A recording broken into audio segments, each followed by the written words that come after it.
اللہ کے نبی صلی اللہ تعالیٰ علیہ وسلم نے ارشاد فرمایا کہ اگر تم 60 روزے نہیں رکھ سکتے تو 60 مسکینوں کو کھانا کھلا دو۔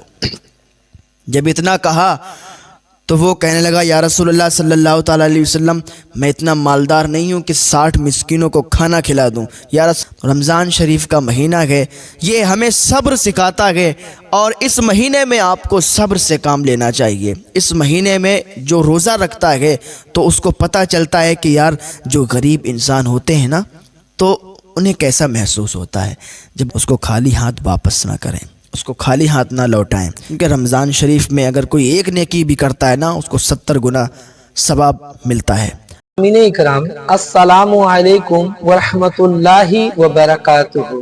ناظرین، آج کے اس ویڈیو میں ہم لوگ جانیں گے کہ روزے کی حالت میں اگر کسی انسان کو اپنے بیوی کے ساتھ ہم بستری ہو جائے کسی بھی انسان سے تو اس وقت کیا کرنا چاہیے، اور ہم لوگ اس ویڈیو میں ساتھوں ساتھ یہ بھی جانیں گے کیا گناہ ہونے کے بعد روزہ ٹوٹ جاتا ہے۔ اللہ کے نبی حضرت محمد صلی اللہ تعالی علیہ وسلم کے پاس ایک شخص روتے ہوئے حاضر ہوتے ہیں اور عرض کرتے ہیں یا رسول اللہ صلی اللہ تعالی علیہ وسلم، یا رسول اللہ، روزے کی حالت میں اپنے بیوی کے ساتھ ہم سے گناہ ہو گیا ہے۔ تو آئیے سنتے ہیں کہ اللہ کے نبی حضرت محمد صلی اللہ تعالی علیہ وسلم اس شخص کو کیا حکم دیتے ہیں، اس شخص کو یہ گناہ کرنے پر اللہ کے نبی کیا سزا سناتے ہیں۔ آئیے اس چھوٹی سی ویڈیو میں ہم لوگ سن لیتے ہیں۔ امید ہے کہ یہ ویڈیو آپ پورا سے دیکھ کر جائیں گے۔ اگر اس چینل پہ آپ نئے ہیں تو انشاءاللہ اس چینل کو سبسکرائب بھی کریں گے اور ویڈیو کو آگے بھی شیئر کریں گے۔ حضرت ابو ہریرہ رضی اللہ تعالیٰ عنہ سے مروی ہے کہ حضور صلی اللہ تعالیٰ علیہ وسلم کے پاس ایک انسان آیا، آ کر کہنے لگا یا رسول اللہ صلی اللہ تعالیٰ علیہ وسلم، میں نے روزے کی حالت میں اپنی بیوی کے ساتھ ہم بستری کر لی، یا رسول اللہ صلی اللہ تعالیٰ علیہ وسلم اب میں کیا کروں؟ اللہ کے نبی صلی اللہ تعالیٰ علیہ وسلم ارشاد فرماتے ہیں کہ تم 60 روزے رکھو۔ اللہ کے نبی نے جب اتنا فرمایا تو وہ انسان کہنے لگا اے اللہ کے نبی صلی اللہ تعالیٰ علیہ وسلم، میں اتنا کمزور ہوں، میرے اندر اتنی طاقت نہیں ہے کہ میں 60 روزے رکھ لوں، میں 60 روزے نہیں رکھ سکتا یا رسول اللہ صلی اللہ علیہ وسلم۔ اللہ کے نبی صلی اللہ تعالیٰ علیہ وسلم نے ارشاد فرمایا کہ اگر تم 60 روزے نہیں رکھ سکتے تو 60 مسکینوں کو کھانا کھلا دو۔ جب اتنا کہا تو وہ کہنے لگا یا رسول اللہ صلی اللہ تعالیٰ علیہ وسلم، میں اتنا مالدار نہیں ہوں کہ 60 مسکینوں کو کھانا کھلا دوں۔ یا رسول اللہ، میں اتنا غریب ہوں کہ کبھی رات کو کھاتا ہوں تو دن میں نصیب نہیں ہوتا ہے، دن میں کھاتا ہوں تو رات کو نصیب نہیں ہوتا ہے۔ یا رسول اللہ صلی اللہ علیہ وسلم، میں کیسے 60 لوگوں کو کھانا کھلاؤں گا؟ اللہ کے نبی ارشاد فرماتے ہیں ٹھیک ہے، تم 60 مسکینوں کو اگر کھانا نہیں کھلا سکتے ہو تو ایک غلام آزاد کر دو۔ وہ کہتا ہے یا رسول اللہ صلی اللہ تعالیٰ علیہ وسلم، میں کہاں سے غلام لاؤں، میں کہاں سے غلام آزاد کر دوں، میں خود دوسروں کا غلام ہوں۔ یا رسول اللہ صلی اللہ تعالیٰ علیہ وسلم، میرے پاس کوئی غلام نہیں ہے جسے میں آزاد کروں۔ اللہ کے نبی صلی اللہ تعالیٰ علیہ وسلم نے فرمایا ٹھیک ہے تو بیٹھ جاؤ۔ تھوڑی دیر وہ بیٹھا رہا، اتنے میں حضور صلی اللہ تعالیٰ علیہ وسلم کی بارگاہ میں ایک کھجوروں کا ٹوکرا آیا، ایک صحابی کھجور لائے اور حضور کی بارگاہ میں پیش کی۔ حضور صلی اللہ تعالیٰ علیہ وسلم نے ارشاد فرمایا کہ وہ شخص کہاں ہے؟ وہ کہنے لگا حضور صلی اللہ تعالیٰ علیہ وسلم سے یا رسول اللہ صلی اللہ تعالیٰ علیہ وسلم، میں یہیں موجود ہوں، میں یہیں بیٹھا ہوا ہوں۔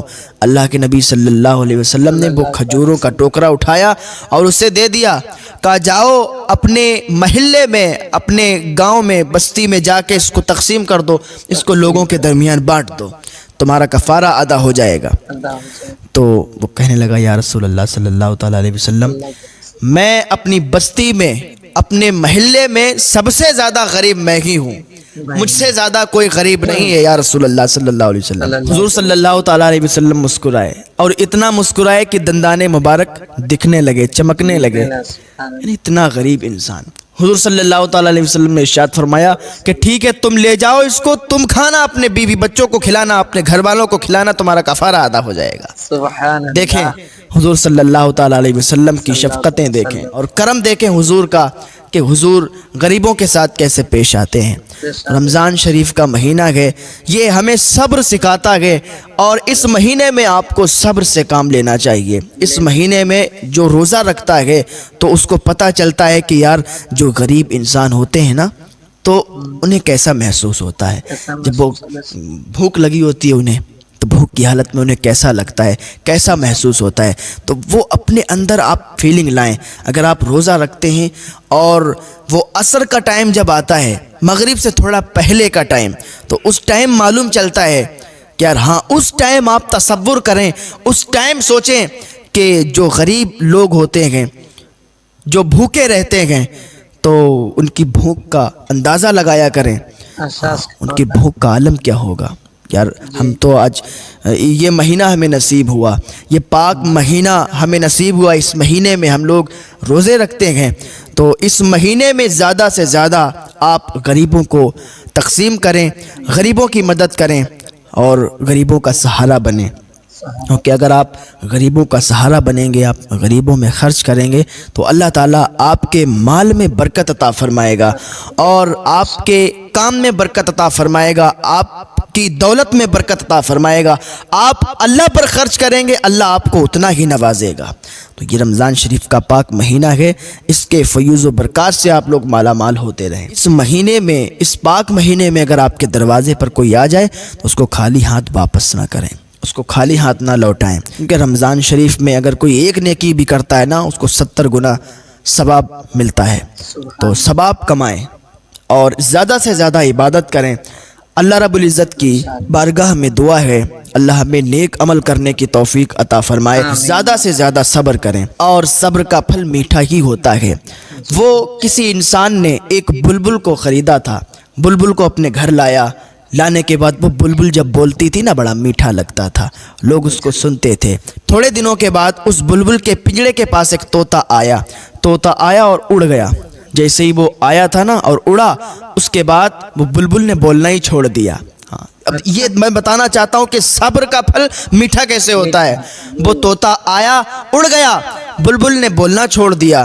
اب جب بولنا چھوڑ دیا تو وہ پریشان ہوگا، یار ہماری بلبل ابھی تک تو بولتی تھی، اب کیوں نہیں بولتی ہے۔ وہ انسان حضرت سلیمان علیہ السلام کے پاس گیا۔ حضرت سلیمان علیہ السلام کا زمانہ چل رہا تھا۔ حضرت سلیمان علیہ السلام کے پاس گیا، کہا حضور ہماری بلبل ابھی تک بڑا اچھا بولتی تھی، بڑا میٹھا بولتی تھی، بڑا اچھا لگتا تھا، اب وہ بولنا ہی بند کر دیا۔ ایک طوطا آیا ایک دن، وہ بیٹھا پنجرے کے پاس میں اور اڑ گیا، اس دن سے میری بلبل نے بولنا بند کر دیا۔ حضرت سلیمان علیہ السلام تو اللہ کے نبی ہیں، آئے اس بلبل کے پاس، کیونکہ آپ پرندوں سے بھی باتیں کیا کرتے تھے، آپ نے ہر چیز پر حکومت کی۔ آپ اس بلبل کے پاس آئے، آنے کے بعد آپ نے آپس میں باتیں کی، تو بلبل نے کہا، وہ طوطا جو آیا تھا نا اس نے یہ بتایا کہ تم صبر سے کام لو، تمہیں یہ پنجرے کے اندر اس لیے قید کیا گیا کہ تم بول رہی ہو، تم بولتی ہو اور تمہاری بولی انہیں میٹھی لگتی ہے، تم تو یہ کہتی ہو کہ مجھے پنجرے سے آزاد کر دو، مجھے جنگلوں میں چھوڑ دو، مجھے اڑا دو، تم تو یہ کہتی ہو، لیکن ان کے سمجھ میں کچھ اور آتا ہے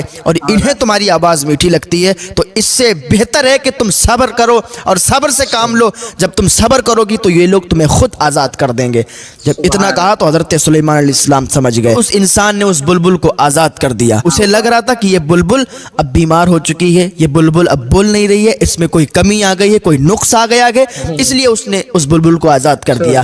پتہ چلا کہ صبر سے اگر کام لوگے تو فائدہ ہمارا ہی ہوگا، صبر سے کام جو لیتے ہیں ان کا فائدہ ہوتا ہے، اور صبر کا پھل ہمیشہ میٹھا ہوتا ہے، تو صبر سے کام لیں، صبر کیا کریں۔ اللہ رب العزت کی بارگاہ میں دعا ہے اللہ ہمیں صبر کرنے کی توفیق عطا فرمائے۔